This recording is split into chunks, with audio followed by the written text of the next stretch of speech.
In this episode, we're going to talk about a question that a lot of you have had about making better sound for your video, and that is what's my workflow. Now, obviously, there's nobody's workflow that's going to work for every situation, but I want to share this with you just so you have a kind of a starting point or a reference point, and you can start to experiment and practice from there. So check this out.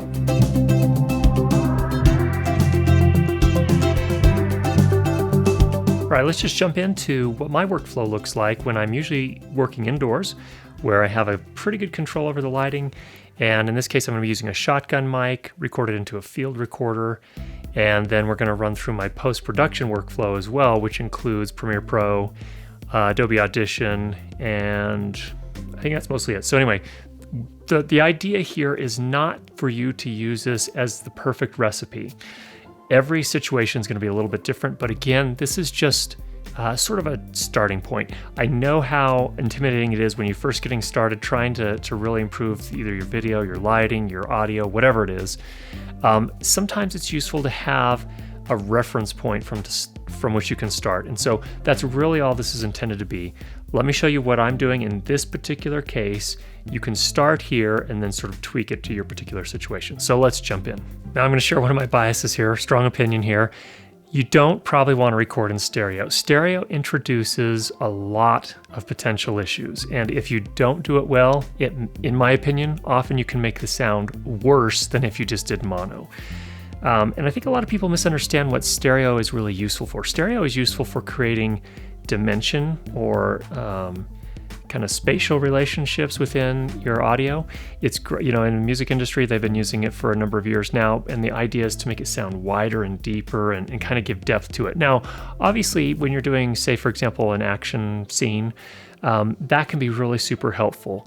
But that's a pretty advanced topic. So let's just start with mono, stick with that, get good at that, and then we can move on to recording in stereo. Quick note, if you're using a field recorder that records in stereo, that's okay. We can start with that. That actually, a field recorder where the two mics are really close to each other solves a lot of the problems that can happen with stereo. But again, we're not going to focus on making a stereo track. You can always drop one of the two channels if you need to, or not, doesn't matter.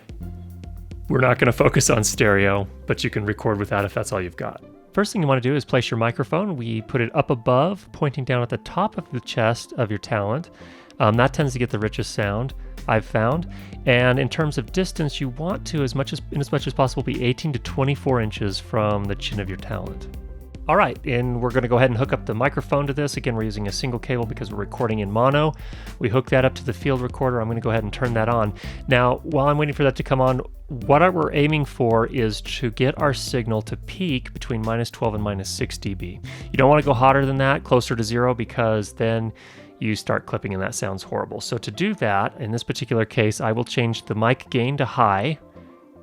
I will make sure that I turn off the phantom power because, again, this mic has a battery in it, so we turn it off on the recorder. We are going to turn off the limiter. I don't like the way it sounds on here, and I am also turning off the speaker just so I don't get any noise from that. So again, to fine-tune where we peak, I'm going to change the input level to 5 for this particular mic. It may vary based on your talent and your microphone. All right, first thing we do after we have shot is that we download our assets.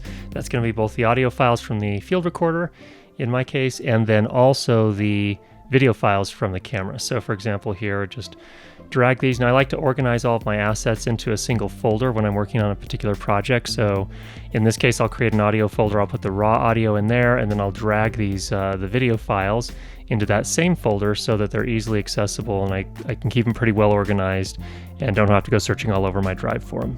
Okay, once I've downloaded all my audio and video files, I bring them into Premiere, and I go ahead and name them according to what they are. And I as far as workflow, this has nothing to do with audio, but what I like to do is number them so that I know which ones line up with which and which order they go in as I'm doing my editing, just to keep my sanity.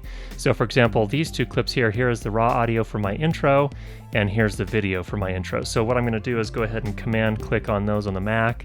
I believe that's going to be control click on the PC, right click and choose merge clips. Now what I'm doing here is merging the audio from the field recorder with the video clip itself. So the way we're going to do that is in this newest version of Premiere Pro. This is Premiere Pro CC, so Creative Cloud version.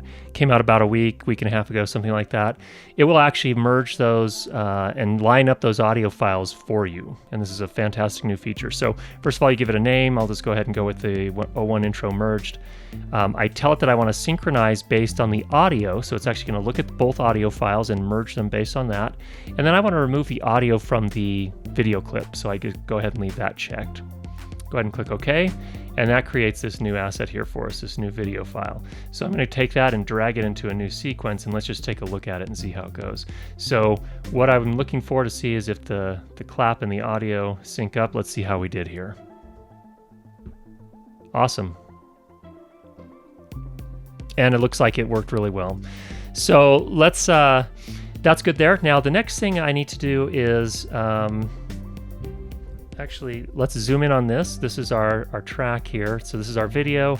And then these are the two audio tracks that came over for the field recorder. Now, I need to first unlink those because we're going to do a little bit of work here. And this is where I could use your advice. If any of you know a better way to do this, please let me know down in the comments or a video response or however.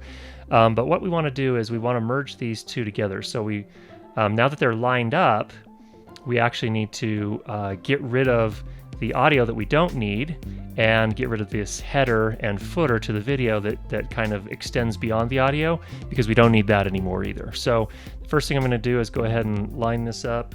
I'm going to use my cutting tool here. I'm going to cut right there. We will get rid of that. Now also, let me just open up this audio here. That one and that one. So these are the two audio tracks that again came from the field recorder. I recorded in mono, just like we talked about before, and you'll notice that all of the dialogue is on this top track and there's nothing on the bottom track. So we really don't need this bottom track, so I'm going to highlight it and get rid of that. So that's also done a next step to getting things cleaned up. Now let's go to our footer over here. Whoops, went a little too far. We'll swing back. We will go ahead and get our cutting tool, cut right there.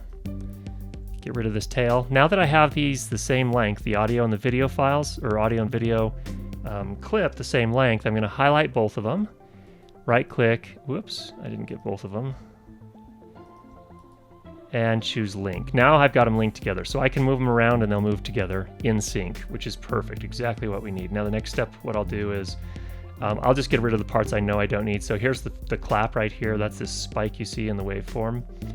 And I know I'm just going to want to record starting right there, or use the clip starting right there. So let's see what this looks like at this point. And it looks like it's working great. Okay, so that's my process for getting a clip merged with the audio from the field recorder. Now, what I do from here is actually go into Adobe Audition. So I'll right click, choose Edit Clip in Adobe Audition. Now, this is just what I'm doing these days. Adobe Audition comes with Creative Cloud, which I subscribe to. I've used Reaper in the past, which I really like. In the case where I've used Reaper in the past, what I do is I actually edit the audio clip before I bring it in and merge it up with the video clip. Just whatever works for you. That's how I was doing it in my case. So in this case, what I do to prepare the audio and to kind of give that sweet sound are a few things. First of all, I highlight all of it. And then I come up here to favorites and I choose normalize to minus 0.1 dB. So what that does is it just maximizes what you're getting out of your audio signal. Next thing I do is I come down into here and I will choose an equalization, parametric equalizer in particular. And this is one of the things that may be a little bit different depending on how you're doing it, but let me just show you what I typically do because I know my microphones and my particular voice. And this varies a little bit, but for most men's voices, I find that, at least with my microphones, doing a little bit of a cut at 1000 hertz or 1 kilohertz tends to help bring that richness out pretty nicely. So what I'll do is I'll set this parameter right here, choose my point to go to 1000 hertz. So that's this number 3 right here. And then I'm going to drop that down minus 3 decibels. And that's just a little tiny change right there. And I might change this to 1.75. Not a big deal.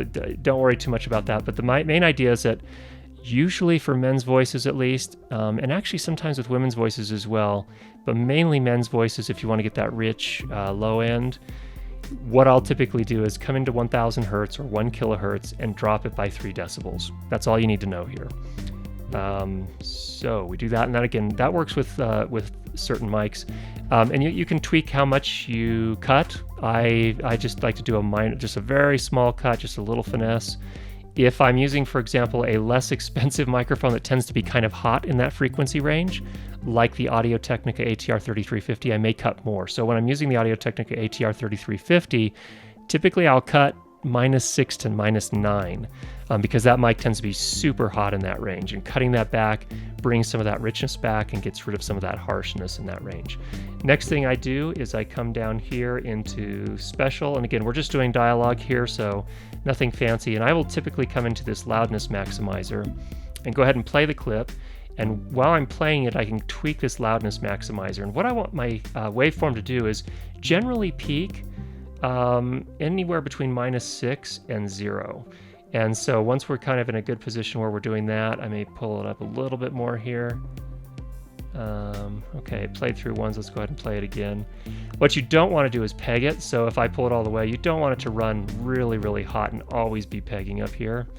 That's actually applying a limiter, so it looks like it's cutting it off at about -1.5, but I pull it back some because I want there to be some dynamic range still, but I want to make sure that the signal is good and loud so that people don't have to like crank up their speakers to hear what is going on. So it's looking like probably about 40 on this loudness maximizer is going to do what we need it to do. Now, if you don't have Adobe Audition, you can use a mastering limiter. There are some free ones available out there. If you're using a different audio program and you want to use that plugin, look for a mastering limiter. That's the main idea of what we're using here. So it's bringing that signal up and keeping it from clipping by going all the way up to 0. So once I've done those, I go ahead and apply that, and I'll file, save. And the awesome thing in this case is I'll come back here and there's my new waveform, the one that we just edited. So now it sounds a lot richer and a lot fuller. And that, in a nutshell, is my workflow when I'm typically working in a studio type situation like this. I hope you find that helpful as a reference point. Again, just a jumping off point. From here, I highly recommend you take notes when you're recording, and you'll be able to, over time, as you experiment and practice, you'll start to see, okay, what issues have I made? What change did I make this time that made it sound better, and make notes of that. Notes are super helpful, so I really strongly recommend you do that. And at some point when you're in a particular shooting situation, when you really kind of dial it in, make your final notes then whenever you come back to that situation, you'll be able to quickly get right back to where you need to and make awesome sounding audio. So I hope you found that helpful. Thanks for checking out the show. If you'd like to get more shows where we focus on improving your video, lighting, and audio, go ahead and subscribe, and we'll talk to you again soon.